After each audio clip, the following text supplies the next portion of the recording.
right, new module. Let's get into it. Welcome to module 4. This one is all about running your own sales calls, your discovery calls, and closing deals.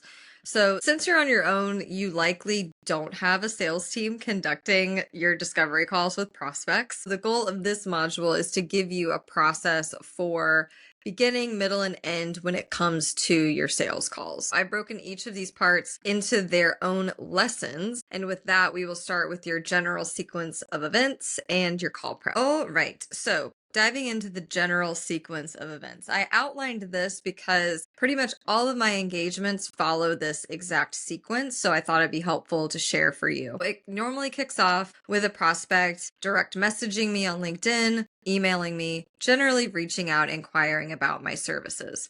From there, I provide information about my services to gauge if they're a good fit for the next step. If so, we'll schedule the sales call. I'll do research and prep for that call. Then we'll have the sales meeting. If they're a good fit and they're interested in working with me, I'll send over the scope of work. And if they agree, then I send over the service agreement. And then we plan for kickoff and onboarding. That's pretty much how every single engagement goes. So I wanted to lay this out because it's been a process that I've come back to again and again, which really helps with speed and scaling my business. I don't have to think about what stage do I do next because it's all laid out right here. And so with that, we'll start with handling the initial inquiry. If you're posting more on LinkedIn, especially about PPC, chances are that someone will message you asking to learn more about your service. And this might seem counterintuitive, but I like to just give all of the information about my services, my scope of work, my pricing up front after they ask about, hey, I saw your post, or hey, I need somebody to manage my PPC. I'm like, okay, great. And I give them all of the information that they need to know before we ever hop on a call. The main reason being is that I don't want to waste my time and I don't want to waste their time if my pricing or services aren't fully aligned with their expectations and what they're looking for. I'd rather just move on and leave more time for better fit conversations. And so what this looks like, I've included an actual example from a message that I sent in response to an inquiry on LinkedIn. Feel free to use my response as a template or a guide and edit to better fit your scope and pricing, but feel free to use mine as a framework. But as you can see, I started out with listing my pricing, so I just wanted to get that right out in the open.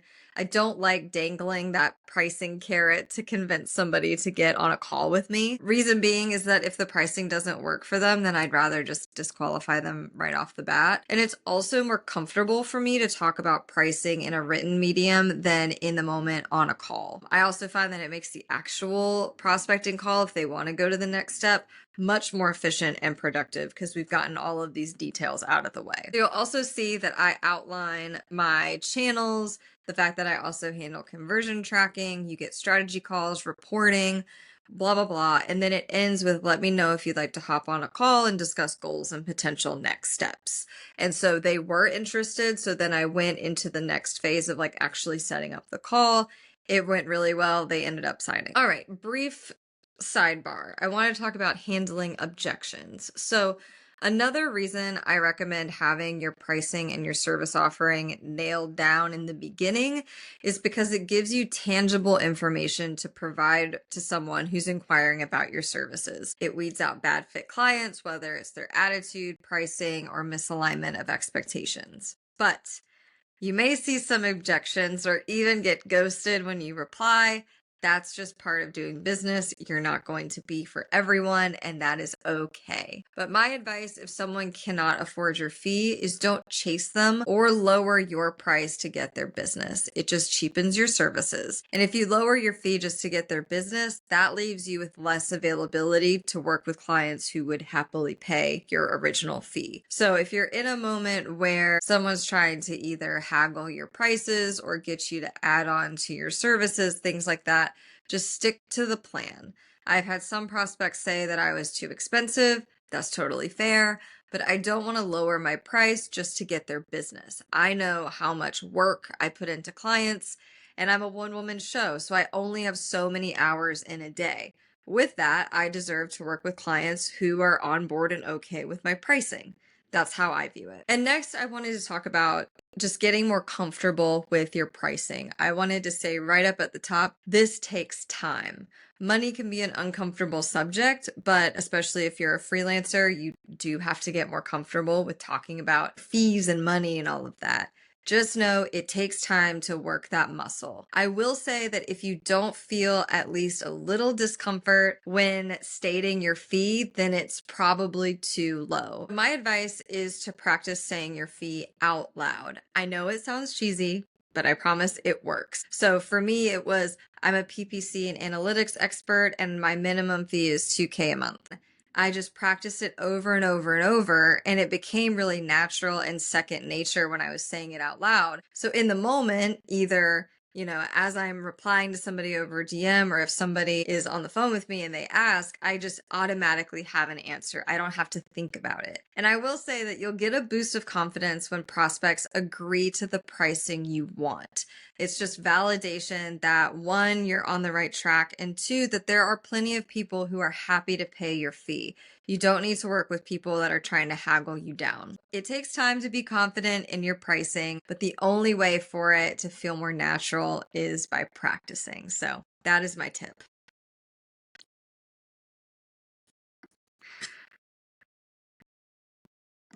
All right, so moving on to preparing for your sales call. In this case, we'll assume that somebody messaged you inquiring about your services. You outlined everything in your response. Then you asked if they'd be interested in hopping on a call to discuss, and they said yes. I like to start this process by researching the business. I'll go on their website. I'll kind of get a feel for what they are. I don't go too hard in research mode because I do want to hear directly from the prospect on the call, but it's really helpful to have some background info. So in terms of steps for this, I like to, like I said, go on their website, get an idea of what they do. And then I'll also poke around a little bit and see if they have Google Tag Manager or tags on their website. So I'll use the free Tag Assistant extension for this just to make it easy. And sometimes it'll come up when we're talking, they'll mention that they don't feel confident about their conversion tracking. And if they don't have any tags on their website, then I can just jump in and say, yeah, well, I noticed on your website that you didn't have any tags. And so it just, again, is a professional move, and then also shows that I'm doing some due diligence before I get on the call. And I have some standard questions. I've got a full question bank that I've templatized and have ready that I can reference before every sales call. I don't go through all of the questions, but I cherry pick the ones that make the most sense for the client and what I'm seeing on their website and kind of the context that I've gotten in the messages before we meet. And then I have a Google Doc for every sales call where I'll put the business and contact's name. I'll outline my observations from the site and then input all the questions that I want to ask on the call. I'll also copy and paste my initial response with my service outline just so that I don't forget anything for whatever reason. And overall, at this point, it takes me maybe 30 minutes. I've gotten pretty efficient at this point, but it shouldn't take hours and hours. I would say limit yourself to 45 minutes to an hour when doing your prep. And I'm not going to leave you hanging, so I've included my question bank here, which should also help make it so you don't have to spend tons of time in the prep zone. And I've put this in the course resources section, but I'll go through it here. These are all of the PPC specific questions that I've got outlined that really apply to any potential client that I'm working with. So again, this isn't specific to the client, but I'll cherry pick the questions that make the most sense for my upcoming conversation and put them into that dedicated call Google Doc. And then beyond PPC, I also have some business and general marketing questions outlined here. So be sure to make a copy so that you can customize and add on to it with your own questions as well. And again, this list is in the course resources section. All right, so this wraps up the first lesson of Module 4. So recapping what we've talked about so far. You want to provide information about your services and your pricing up front before asking if the prospect wants to meet. If they do, then you'll coordinate a time, send out the meeting invite, and then you'll start your meeting prep. Do an overview of their website and get your questions in order for the call. And again, you can refer to my question bank to help with this as well. And then lastly, get a doc together with all of your observations, questions you want to ask, and your service overview so you don't forget, and make that custom and tailor to the meeting that you're going to have. All right. And with that, we are on to lesson 2. So in this next lesson coming up, we'll talk about actually conducting the sales call. So I will see you over there.